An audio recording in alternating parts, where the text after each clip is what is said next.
모든 야생동물은 항상 배경에서 위협을 평가하고 있습니다. 접근 속도, 방향, 시선 접촉 등이 그 예입니다. 이 계산은 생각보다 더 빠르게 이루어지며 그 결과는 거의 항상 동일합니다. 인간으로부터 멀어지는 것입니다. 이 행동은 학습의 결과가 아닙니다. 이것은 평생 한 번도 인간을 본 적이 없는 종들에게도 나타납니다. 통제된 환경에서 실험되고 야생 동물에 대한 수십 건의 연구로 확인된 이 인간에 대한 방어 반사는 개인의 경험보다 더 깊은 수준에 각인된 것으로 보입니다. 이는 유전적입니다. 우리가 그물을 자르거나 진을 깨서 끌어내고 덫에서 풀어주며 동물을 구조할 때 동물이 상황을 이해한다고 가정하곤 합니다. 하지만 연구 결과는 반대입니다. 무언가 다른 것이 작용하고 있으며 평생 이를 연구한 과학자들조차 아직 그 현상을 어떻게 명명할지 고민 중입니다. 우선 덫에 걸린 동물의 몸에 어떤 일이 일어나는지 알아보죠. 야생 동물이 움직임을 잃는 순간 그 생리적 상태는 인간에게는 생소한 상태가 됩니다. 코르티솔이 혈액에 급증하고 아드레날린 수치는 몇 분만 지속돼도 치명적인 수준까지 오릅니다.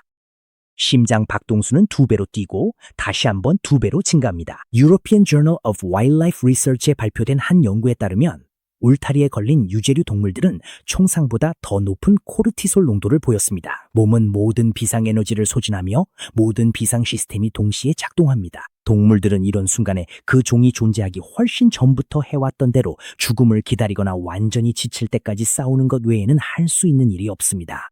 외부에서 보면 이러한 상태는 매우 독특한 모습을 보입니다. 동공이 완전히 확장되고 근육은 경직되어 있습니다. 이는 신경이 곤두선 동물처럼 긴장된 것이 아니라 오직 하나의 목표에 완전히 몰입했을 때 몸이 굳어버리는 것과 같습니다. 입이 약간 벌어질 수 있고 호흡은 얕고 매우 빨라집니다. 야생동물 재활 전문가들은 이를 동물이 다른 곳으로 떠나는 거라 말합니다. 여전히 몸 안에 있지만 즉각적인 위협 외에는 아무것도 신경 쓰지 않는 거죠. 사람이 덫에 걸린 동물에게 가면 동물은 구조자를 몰라봅니다. 동물은 최상위 포식자가 최악의 순간에 온다고 여깁니다. 가까이 갈수록 동물의 몸부림은 더 심해집니다.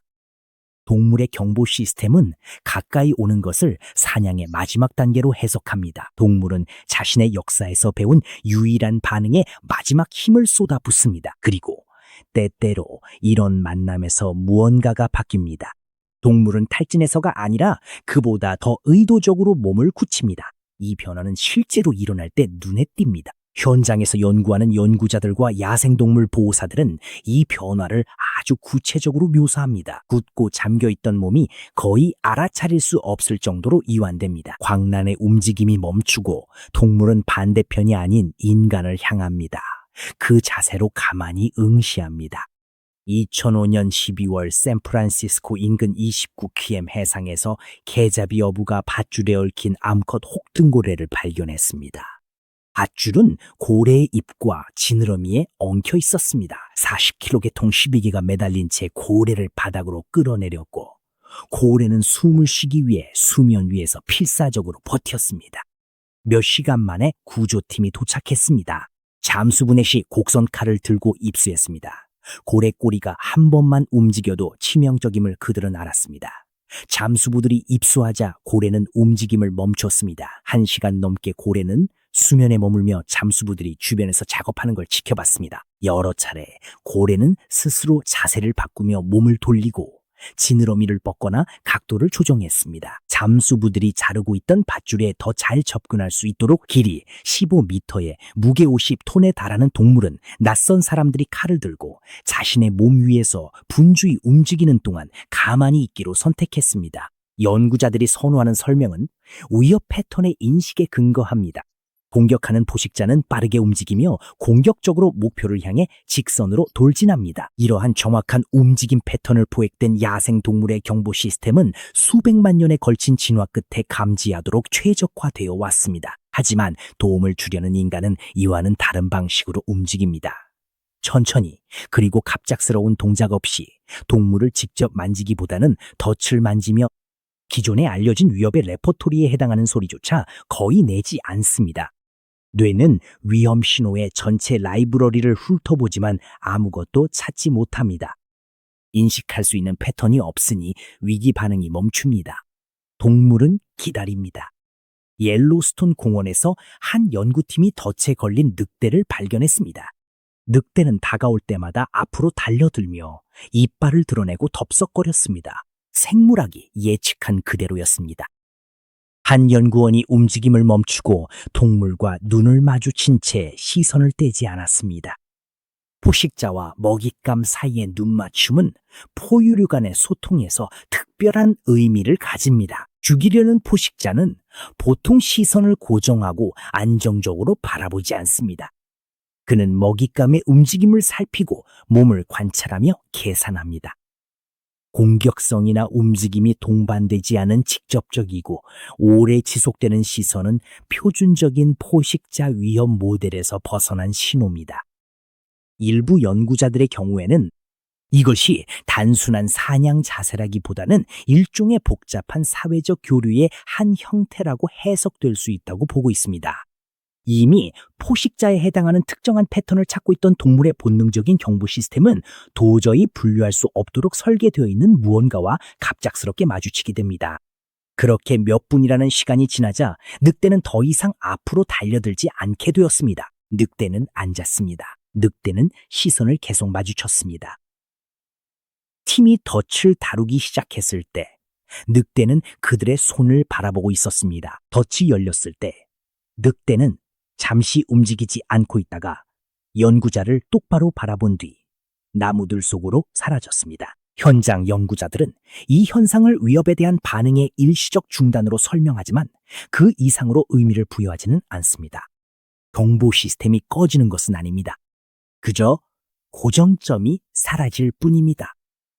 예상되던 포식 행동의 순서가 결코 이루어지지 않고 위기 반응은 더 이상 매달릴 것이 없어집니다.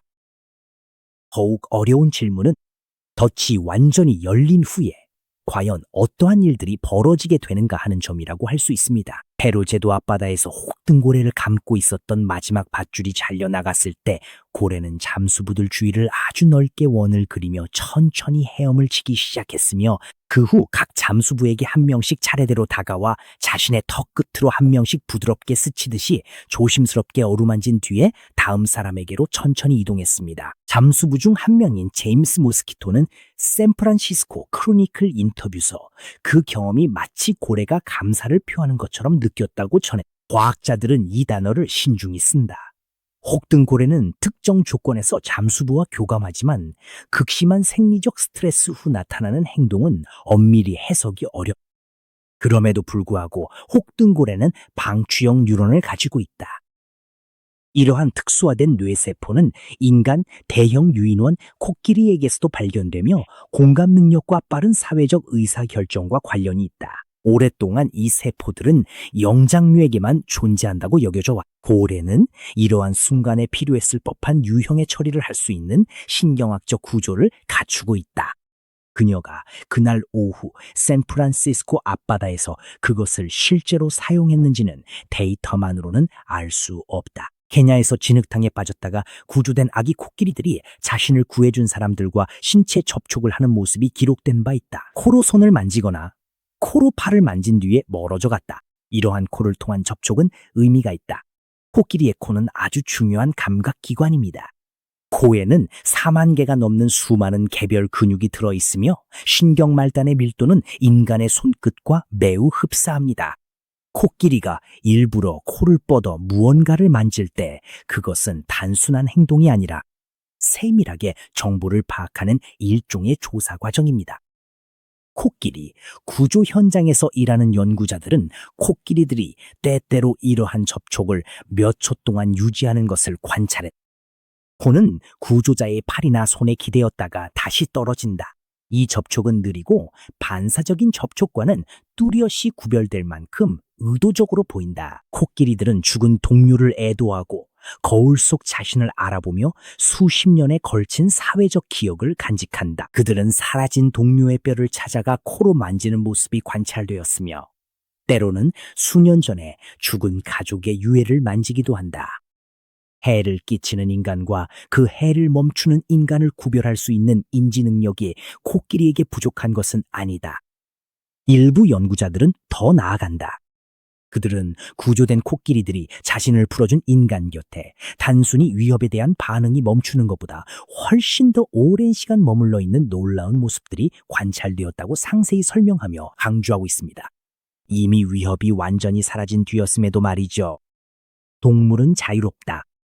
머물러야 할 생물학적 이유는 전혀 없지만 여러 건의 기록된 사례에서 코끼리들이 구조된 후 도망치거나 풀을 뜯지 않고 단순히 구조자 곁에 몇 분간 머물다가 결국 떠나는 모습이 관찰되어 동물들이 인간이 자신을 도우려 한다는 것을 이해하는지에 대한 솔직한 대답은 우리가 정말로 모른다는 것이다. 데이터가 보여주는 것은 일부 동물들, 즉 고래류, 코끼리, 늑대들이 위협에 대한 반응을 측정 가능하게 멈춘다는 것이다. 이는 침착한 인간이 그들 주위에서 행동할 때 상황을 악화시키지 않는 한에서 나타난다. 이들 동물 중 일부는 구조된 후 구조자를 향해 몸을 돌리거나 의도적으로 접촉하거나 명백한 생존 목적이 없는 행동을 보이기도 한다. 데이터로는 이러한 만남의 내면까지는 알 수 없다. 나무 가장자리에 가만히 서서 자신을 돌봐주고 자유롭게 풀어준 고마운 사람들이 차를 타고 돌아가는 모습을 바라보는 저 늑대가 지금 속으로 무엇을 느끼고 있을지는 우리로서는 알 수 없다. 고래가 차가운 물속에서 잠수부들 사이를 오가며 무엇을 하고 있었는지, 그 모든 것이 고래에게 어떤 의미가 있었는지, 혹은 우리가 그 순간들에서 의미를 찾는 이유가 우리 역시 패턴을 인식하는 동물이기 때문이며 우리가 계속해서 발견하는 패턴이 바로 우리 자신이라는 점인지 생각해 본다. 이 질문에는 언젠가 과학이 더 정확하게 답할 수 있는 버전이 존재한다. 도구들은 발전하고 있다. 고래류의 신경 영상 기술, 코끼리 집단의 장기 행동 추적, 야생동물 구조 작업에서 더 엄격한 문서와 프로토콜 등이 그것이다. 데이터는 점점 쌓여갈 것이다. 오늘날 불확실한 부분 중 일부는 더 명확해질 것이다. 이 문제를 가장 신중하게 연구하는 연구자들은 이 질문을 열어둔 채로 남겨둔다. 동물들은 그 질문에 답하지 않는다.